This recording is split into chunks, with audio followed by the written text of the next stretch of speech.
Fala, mergulhador, tudo certo? Bom, vamos lá. Por um acaso você usa um único usuário no seu RabbitMQ compartilhado entre todas as suas aplicações, aquele usuário administrativo? Será que isso daí é uma boa prática? Ou será que tem uma forma de deixar o RabbitMQ mais seguro ou utilizar mais de um usuário, né? Sabe que esse Message Broker ele tem diversas opções de segurança e permissionamento. Podemos limitar o acesso aos usuários para criar apenas queries ou exchanges, ou apenas ler mensagens, ou escrever mensagens, né? O envio das mensagens. Mas antes de iniciar essa aula aqui, vou pedir para que você se inscreva no nosso canal e ative o sino das notificações. E não se esqueça também de deixar aquele seu like e um comentário no nosso vídeo. Isso nos ajuda a trazer mais conteúdos de qualidade assim para você. E para aqueles que querem mergulhar ainda mais fundo, confira os cursos imersivos no site da AlgaWorks, algaworks.com.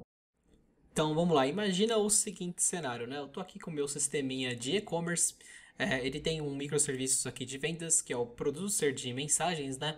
A cada vez que uma venda é realizada, ele envia essa mensagem para o RabbitMQ, né? Ele dispara esse evento, envia essa mensagem para o RabbitMQ, e o RabbitMQ, por sua vez, vai distribuir essa mensagem para os consumidores que são interessados, né? Que seria o meu sistema de cashback, né? O meu serviço de cashback e o meu serviço de notificações. Então, o que aconteceria se o meu serviço de notificações começasse a consumir as mensagens que iriam para o serviço de cashback? Bom, isso não parece ser uma boa coisa, né?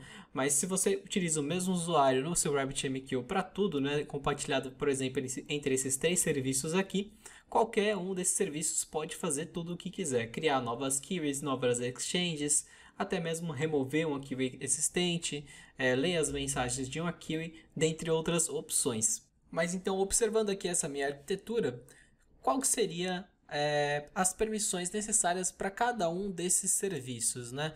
Bom, vou começar aqui pelo meu serviço de vendas, né? Ele é um producer, né? Um serviço que produz mensagens, né? Então ele só precisa de umas permissão para criar um exchange e para enviar mensagens para essa exchange, né? Ele não precisa de uma opção para ler mensagens, né? Nessa minha arquitetura aqui, esse meu serviço só envia mensagens. Agora o meu serviço de cashback, ele precisa da permissão para ler mensagens e criar as queries, né? E é claro, né, ele precisa também da permissão para reenviar essa mensagem para a query, caso essa mensagem aqui falhe no processamento. Mas ele não pode ter acesso às mensagens aqui do meu outro serviço, né, do meu serviço de notificação. Caso contrário, né, ele vai acabar lendo mensagens que não são para ele, né? E o meu serviço de notificação também não pode ler as mensagens do cashback, né? Então dá para perceber que temos poucas permissões para cada um desses serviços, né? Não precisamos aí usar um usuário administrativo e pelo visto também nenhum desses meus serviços precisaria ter acesso ao painel administrativo do RabbitMQ também. Agora você já entendeu o cenário dessa minha aplicação, vamos entender como resolver esse problema aí de segurança utilizando as funcionalidades de permissões e usuários do RabbitMQ. Então vamos lá, mergulhador. Eu já estou aqui com o projeto que eu vou utilizar nessa aula. Ele também vai estar disponível para você no nosso conteúdo de apoio na descrição desse vídeo. Ele é composto aqui pelas três APIs REST, né, esses três serviços. Também temos o Docker Compose e a collection do Postman. Bom, a primeira coisa eu vou iniciar aqui o meu Docker Compose para iniciar o RabbitMQ que já está configurado. E em seguida, o primeiro passo para configurar a segurança e usuários dentro do RabbitMQ vai ser o seguinte: eu vou precisar executar os comandos de dentro do container para a criação dos usuários, por conta que eu estou usando aqui o container do RabbitMQ. Bom, então vou entrar aqui no meu PowerShell para ficar um pouco mais fácil de visualizar. Eu vou primeiro encontrar o container do RabbitMQ, então vou digitar o docker container ps. Bom, aqui está o container do RabbitMQ com o ID dele, e eu vou executar um bash aqui dentro do container do RabbitMQ para poder executar uns comandos dentro dele. Bom, então seria docker exec -it, o ID do container 1EC2, ou parte do ID, né? E aqui bash. Bom, beleza, já estou dentro do container. Feito isso, eu preciso executar alguns comandos aqui. Para utilizar o programa de linha de comando aqui do RabbitMQ para gerenciar ele, o nome dele é esse daqui, RabbitMQ CTL, né? Se você digitar ele e executar, ele vai exibir diversos comandos que eu tenho para gerenciar. Bom, o primeiro comando que eu vou utilizar, deixa eu só limpar tudo aqui, seria o RabbitMQ CTL add _user Agora sim eu passo o nome do usuário, por exemplo, AlgaWorks. E aqui eu passo a senha do usuário, 1, 2, 3. Pode-se utilizar aspas duplas ou aspas simples. Beleza, executei aqui, ele já criou o usuário. Para listar os usuários disponíveis, basta inserir aqui o comando RabbitMQ ctl list users. Tenho dois usuários aqui, apenas o usuário RabbitMQ, que seria o usuário padrão quando eu criei esse meu container, e o usuário AlgaWorks. Para remover um usuário, basta fazer RabbitMQ ctl delete underline user e passar aqui o nome do usuário, tá? Vou passar o nome teste, mas ele não vai encontrar esse usuário, mas não tem problema. Bom, vamos então testar o acesso desse usuário aqui, AlgaWorks 123. Eu vim aqui no navegador, vou acessar o RabbitMQ admin, então seria localhost 15672. Aqui já está o usuário e senha que eu estava acessando, né? Mas eu vou utilizar aqui o AlgaWorks 123. Tentar logar. Bom, ele já disse o seguinte, esse usuário não é um management user, né? É como se fosse um usuário administrativo desse painel aqui. Acontece que é o seguinte, o usuário que criamos, ele não tem a permissão para acessar esse painel administrativo. Para adicionar essa permissão, precisamos adicionar uma tag neste usuário. Para adicionar essa tag, basta fazer o seguinte, RabbitMQ ctl set user tags, underline tags, o nome do usuário, AlgaWorks, e aqui a tag, né, administrator. Essa seria uma tag para permitir que o usuário acesse a interface web. Beleza, adicionou aqui a tag. Se eu vier aqui no list users de novo, vai estar mostrando o meu usuário, AlgaWorks, e o usuário RabbitMQ, os dois com a tag administrator.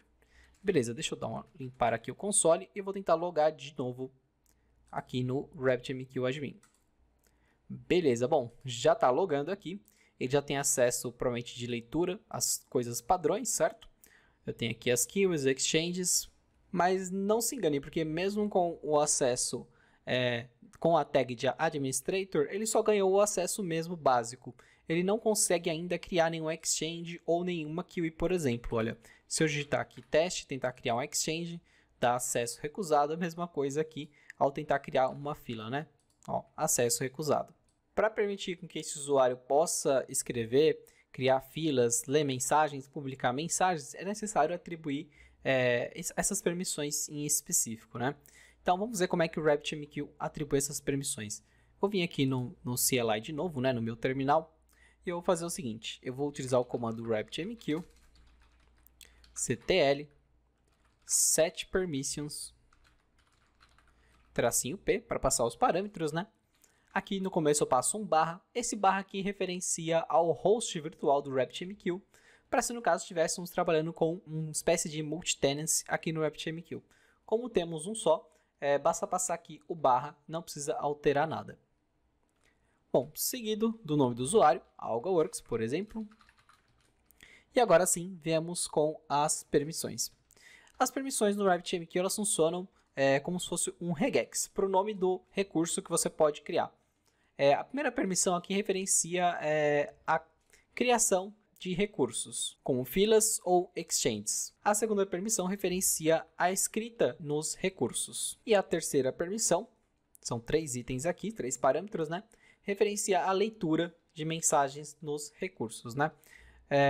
Nota que aqui eu passei o ponto asterístico, né? Para permitir que esse usuário crie qualquer recurso, leia de qualquer recurso e escreva em qualquer recurso, né? Bom, eu vou só setar essas permissões. Vamos ver se agora a gente consegue criar algumas filas ou exchanges, né? Bom, eu vou criar aqui uma fila chamada teste, vamos ver se dá certo. Ó, acabei de criar. Vou tentar buscar uma mensagem, não tem nenhuma mensagem, não tem problema. Vou tentar publicar uma mensagem, vamos ver. Public message, teste também. Ó, mensagem publicada, tentei buscar a mensagem, consegui buscar. E agora eu vou remover essa fila aqui. As exchanges também, eu consigo criar um exchange, vamos lá, teste, adicionei, ó, mesma coisa, consigo publicar também. Bom, por enquanto eu vou só remover. Então, com essa configuração aqui, eu permiti que esse usuário fizesse tudo, né? Ele consegue criar recursos, ler de qualquer recurso e escrever em qualquer recurso. Agora, então, vamos validar um padrão aqui específico de criação de recurso. Por exemplo, se eu quero dizer que o usuário AlgaWorks só pode criar recursos com um nome que comece com AlgaWorks. Então vamos lá. Para isso eu vou fazer o seguinte, eu vou passar aqui o regex, que seria esse acento aqui, e AlgaWorks. E depois o ponto asterístico, né? Porque ele pode criar um recurso que comece com AlgaWorks e termine com qualquer coisa. Bom, deixa eu tentar então. Beleza, atualizou as permissões. Deixa eu fazer o teste aqui. Então, vou criar um exchange chamado teste de novo. Acho que ele não vai me permitir. Ó, access refused. E agora eu vou tentar criar uma permissão chamada, uma exchange, na verdade, né? Chamada algaworks.v1.vendas, por exemplo. Adicionei exchange, olha, agora criou. Então, feito isso, você consegue forçar certos padrões, aí, até mesmo na criação dos seus recursos. Bom, vou criar aqui um outro recurso. Opa, faltou aqui o nome. Tentar criar uma keyword test, também não consegue. E agora eu vou criar um algaworks.v2 ou somente algaworks-teste. Vamos ver. Ó, conseguiu também. Começando com algaworks, tudo bem, não tem problema. Bom, eu vou apagar aqui. Vou apagar aqui também, para ter o próximo teste mais limpo, né? Vamos voltar aqui. E agora eu vou configurar a parte de escrita desse meu usuário, né? Então, eu vou dizer o seguinte. Ele está podendo aqui criar qualquer recurso com esse nome. E eu vou dizer que ele possa escrever apenas em recursos que comecem com esse nome também, né?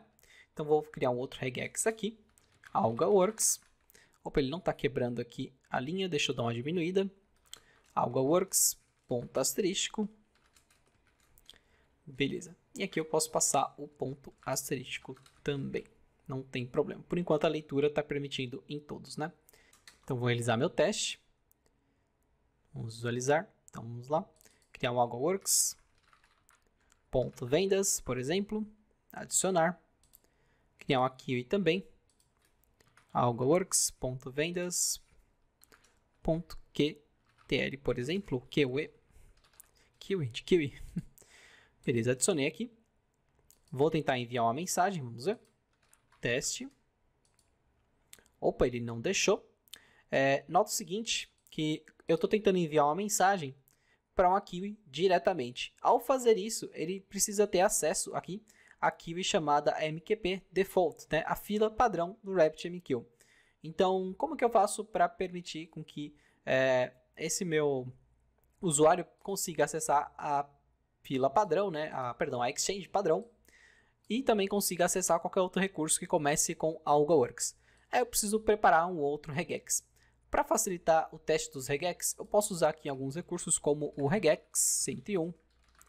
Deixa eu tentar acessar ele aqui. E agora sim eu consigo testar o regex de uma forma mais fácil, tá? Então vamos lá. Eu preciso que ele acesse esta fila aqui, a MQP Default. Perdão, essa exchange, a MQP Default. E eu também preciso que ele acesse qualquer coisa com AlgaWorks, né? Então vou deixar aqui algaworks.vendas, algaworks.v1.teste. Então, vamos lá. Precisa começar com AlgaWorks, então seria esse acento. Terminar com qualquer coisa, ou precisa ser exatamente nesse nome aqui, que comece com a MQP Default e termine assim mesmo, né? Termine a frase aqui. Assim não tem risco de ter uma fila chamada MQP Default ou um exchange chamado MQP Default.teste, tá vendo? Vou demonstrar aqui. Se eu não adicionar esse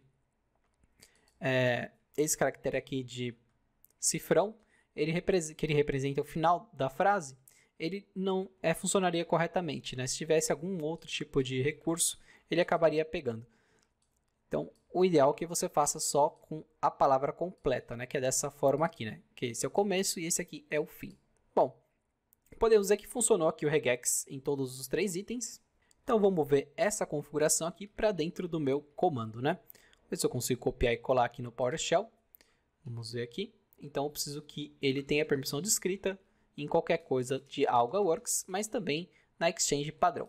Bom, consegui copiar aqui, beleza? Vou executar. E agora vamos tentar enviar uma mensagem diretamente para a minha fila de novo. Vamos vir aqui, cadê? Publish Message, teste. Ó, mensagem publicada. A mensagem provavelmente já ficou aqui. Se eu tentar buscar uma mensagem, vamos ver. Get Message. Consegui buscar aqui o teste. Só que eu também não tinha limitado, né, a leitura dessa fila. Então, eu consigo ler de qualquer fila nessa minha configuração. Vou limitar aqui também. só posso ler apenas de algaworks.asterístico. Vamos lá. Alterei as permissões.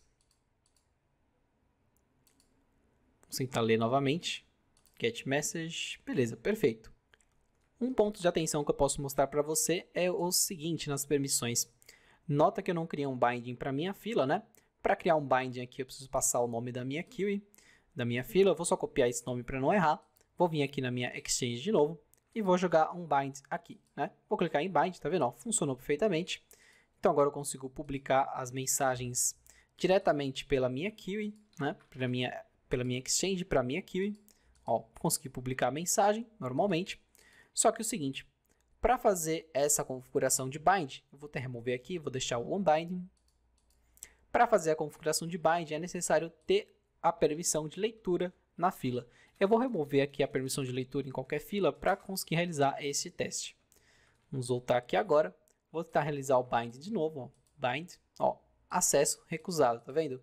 Por mais que eu consiga listar aqui, vou até dar um F5, ó. Por mais que eu consiga listar aqui as queries, consigo até visualizar várias outras configurações, eu não consigo ler as mensagens e nem realizar um bind para essa fila. Então, para realizar um bind, eu também preciso ter acesso de leitura à fila, né? Então, ó, não consegue. Agora eu vou voltar aqui à configuração, vou reverter. Então, vou permitir agora algaworks de novo. Vou realizar o bind e olha, funcionou corretamente. Então, agora vamos configurar o usuário de cada um dos meus serviços, né? Então, vamos começar aqui pelo serviço de Order Service. Eu vou só abrir ele aqui um pouquinho. Tem uma classe aqui chamada RabbitMQConfig, onde estão as configurações que esse serviço aqui executa, né? Então, ele cria uma Fanout Exchange, né? Então, ele precisa ter a permissão de criar uma Exchange com este nome aqui, ou qualquer uma com o nome orders.v1, por exemplo, tá? Para manter a organização aí das nossas filas e das exchanges, né?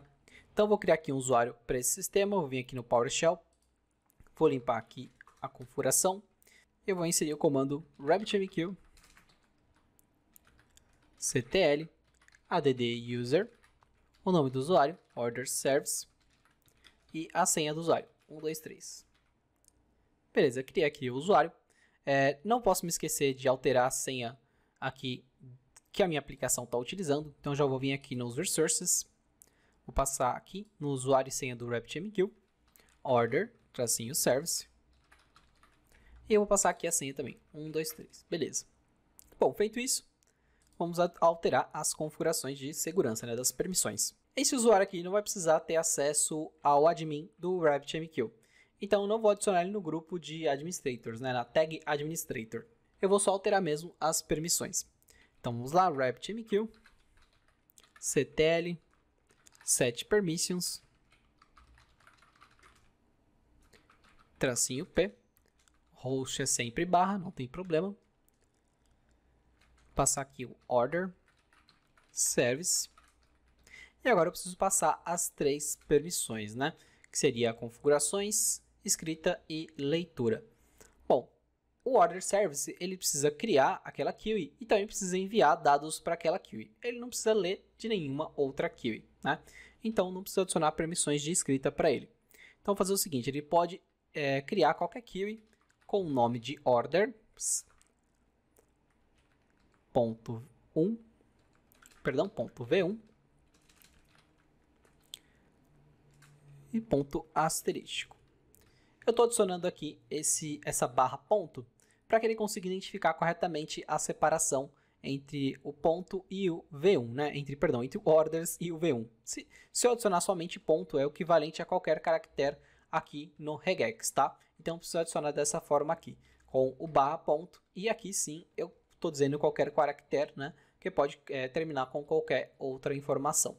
Então, vamos lá, orders, ponto, barra ponto, né, na verdade, v1. Não sei se você vai conseguir visualizar, preciso diminuir aqui de novo.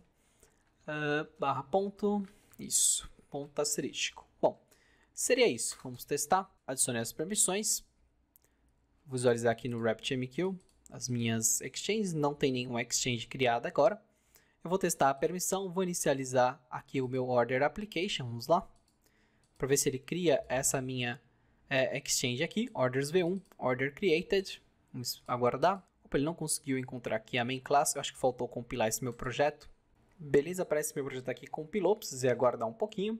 E agora eu vou tentar executar ele novamente. Acredito que não vai ter mais problema. Bom, a aplicação aqui iniciou, ela se conectou no RabbitMQ, dá para ver aqui o Connection Success, né? A mensagem. Bom, agora vamos visualizar se ela conseguiu criar a Exchange, né? Se a aplicação conseguiu criar a Exchange. Ó, Orders V1, Order Created. Então, beleza, ela conseguiu criar normalmente a Exchange, por mais que temos setado lá a permissão para apenas criar uma Exchange com o nome específico, né? Vamos então tentar criar uma Exchange com um nome diferente. Vamos ver aqui se a gente consegue, né? Vou criar um outro bin aqui, somente para teste. Fanout Exchange Test. E eu vou criar um nome nada a ver, né? Bem diferente do permitido. Bom, eu vou inicializar ela de novo. Vamos ver se vai conseguir. Bom, ó, parece que deu erro aqui, ó. Deu 403. Não conseguiu criar a Exchange chamada de teste. Bom, eu vou remover ela aqui agora. Agora, o próximo sistema aqui seria o sistema de cashback. Vamos visualizar ele. Ele cria uma queue específica, né, para a leitura dessa exchange que eu acabei de criar, né, para realizar o binding nela. Então, ele realiza a leitura somente dessa queue e somente dessa exchange. Ele não poderia ter acesso, por exemplo, à queue do Notification Service, né? Vamos visualizar o nome dela aqui. Bom, seria a Order Created também, Send Notification. Então, ele não pode visualizar essa queue aqui. E esse sistema de notification também não pode visualizar a queue do Generate Cashback, né? Não pode ler as mensagens dela. Então, vamos precisar criar dois regex distintos aí. Bom, vamos vir aqui no meu PowerShell, criar então o usuário para o cashback, RabbitMQ, ctl, add_user, cashback, tracinho service, senha 123. Vou aproveitar o comando, já vou criar um usuário para o notification. Beleza, perfeito. Vou limpar aqui de novo. Clear. Bom, agora eu vou setar as permissões, né? Começar pelo cashback, né? RabbitMQ, ctl, set underline permissions, tracinho p, passando aqui o barra, o nome do usuário, cashback, service, e agora sim as permissões, né? Aquele três grupos, né, de permissões. Bom, o primeiro seria para ele conseguir criar qualquer recurso com esse nome aqui, *.generate cashback. Vou colocar aqui para terminar com esse nome. Por exemplo, né? De acordo com a minha permissão, isso aqui vai funcionar. O segundo seria para escrita em qualquer recurso que tenha esse nome também, generate cashback. Acontece que é o seguinte, por mais que esse sistema aqui ele vai realizar a leitura das mensagens, ele também precisa realizar a escrita nas filas de novo. Por quê?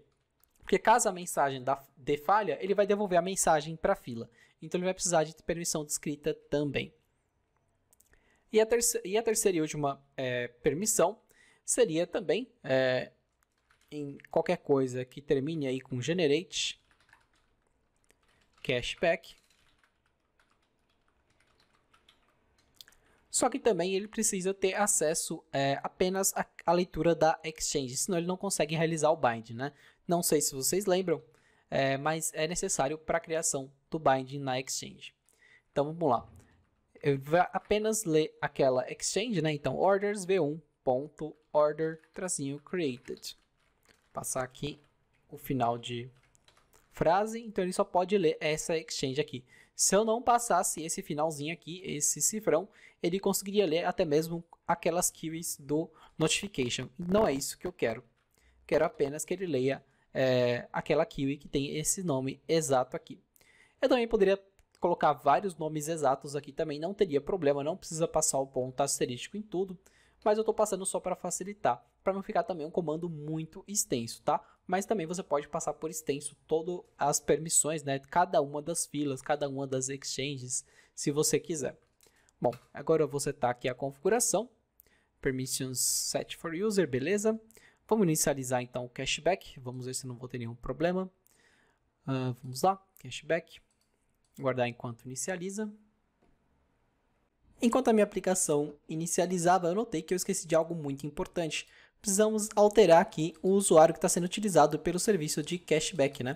Precisamos colocar aqui o cashback, tracinho service, mesma coisa aqui, 1, 2, 3, reinicializar de novo, beleza, funcionou corretamente. Vou até fazer o seguinte, ó, vou verificar se ele criou aqui a Kiwi, ele criou normalmente, mas eu vou reiniciar mais uma vez, porque a primeira inicialização ele estava com o usuário administrativo, então não ia ter chance de falha, né? Vamos fazer de novo o teste. Ver se ele cria a Kiwi normal, agora com as permissões corretas. Ó, parece que criou normalmente, vamos lá. Visualizar aqui, ó, criou normalmente, não teve problema. Visualizar se ele consegue ler uma mensagem. Vou enviar um payload aqui vazio, não tem problema. Basta ser um JSON válido, né? Enviei. Ver se ele recebeu. Ó, ID recebido nulo, valor recebido 0. Tudo bem, não tem problema. Bom, então ele conseguiu ler normalmente com as permissões agora corretas. Então vamos partir para o Notification Service. Eu vou reaproveitar aqui o que eu fiz para o Cashback Service, né? Só preciso alterar o nome do usuário. Deixa eu limpar aqui a minha tela para ficar um pouco mais fácil de ler. Bom, então aqui, Notification Service no usuário. Seguido de Notification Service, seguido de Send Notification aqui no regex. Então, Send, tracinho, Notification. Seguido de Send Notification também, para que ele possa criar qualquer recurso com esse nome, escrever em qualquer recurso que tenha esse nome. E por último aqui, a mesma coisa. A leitura em qualquer recurso que tenha este nome, Send Notification. Vamos tentar. Beleza, parece que setou as configurações. Não posso esquecer de setar aqui o usuário também. Então vamos voltar. Resources, RabbitMQ, Notification, Service. Mesma coisa aqui, 1, 2, 3. Beleza, bom, vamos inicializar. Notification Service. Bom, parece que não falhou, deu tudo certo. Vamos visualizar aqui nas Kiwis, ó, a Kiwi está criada. Vou enviar uma outra mensagem agora, dessa vez uma mensagem válida, né, para ficar um pouco mais bonitinha ali no log. Vamos passar aqui um ID. ID 33. Value 10. Mandei aqui, beleza. Parece que a primeira aplicação conseguiu realizar a leitura, essa daqui não. Deixa eu ver se eu mandei alguma coisa errada. Sim, faltou aqui uma vírgula, né? Tem que ser um JSON válido. Agora sim. Vamos visualizar, ó, 3310. E aqui é a mesma coisa, 3310. Bom, essa mensagem errada provavelmente está aqui na fila. Não, já foi descartada, porque ela estava uma mensagem corrompida, né? Não estava no formato de JSON válido. Bom, vamos fazer mais um teste aqui. Eu vou limpar aqui o cashback. Eu vou fazer o seguinte, eu vou tentar ler uma mensagem da fila do notification direto no cashback. Então, vou fazer o seguinte, eu vou copiar aqui o nome da Kiwi. Vou vir aqui no listener do cashback, order created listener. Vou alterar para que ele não leia mais da fila que ele consegue ler, para ele ler da fila errada. Vou reiniciar ele, vamos ver se ele consegue se conectar normalmente ou se vai acontecer algum erro. Bom, aparentemente ele não conseguiu se conectar, olha, deu 403 aqui, Access Refused, justamente para a fila chamada Send Notification. Então as permissões estão funcionando corretamente. Vou só reinicializar aqui de novo para ficar correto. Bom, mergulhador, como uma última dica aqui para essa aula, nota que os meus sistemas, alguns criam filas, outros criam exchanges, né? No caso do Order Service, ele cria uma exchange. Só que para criar as filas, eu preciso criar as exchanges depois, né? Eu preciso criar a exchange antes de criar as filas. Então, está criando assim um acoplamento temporal, vamos dizer assim, dos nossos 3 serviços. E isso é ruim em um sistema em produção, em um sistema de microserviços. Então, se você quiser deixar as permissões dos usuários aí dos seus serviços apenas para leitura e escrita, né? E apagar aqui essa primeira permissão para não deixar com que os serviços criem nenhum recurso, pode ser ideal sim, né? Você pode fazer isso, só que aí você teria que criar as exchanges e as filas aqui manualmente ou via linha de comando no RabbitMQ. Mas pode ser uma forma de diminuir aí o acoplamento temporal e também a organização na criação das filas e exchanges. Então essa seria uma dica aí para você utilizar. Bom, mergulhador, então essa aula vai ficando por aqui. Eu espero que você tenha entendido a dinâmica de usuários e permissões do RabbitMQ, que você consiga aí deixar os seus sistemas mais seguro agora, não mais usando o usuário administrativo para todas as suas aplicações, né? Usar ele apenas para administrador mesmo, sem a necessidade de ter aí usuários todos conectados na interface gráfica também. Se você gostou deste vídeo, deixe o seu like. Se você ficou com alguma dúvida, deixe o seu comentário aí. A gente vai tentar te ajudar. Se considere inscrever no nosso canal para receber mais conteúdos assim como esse também. Então até a próxima aula.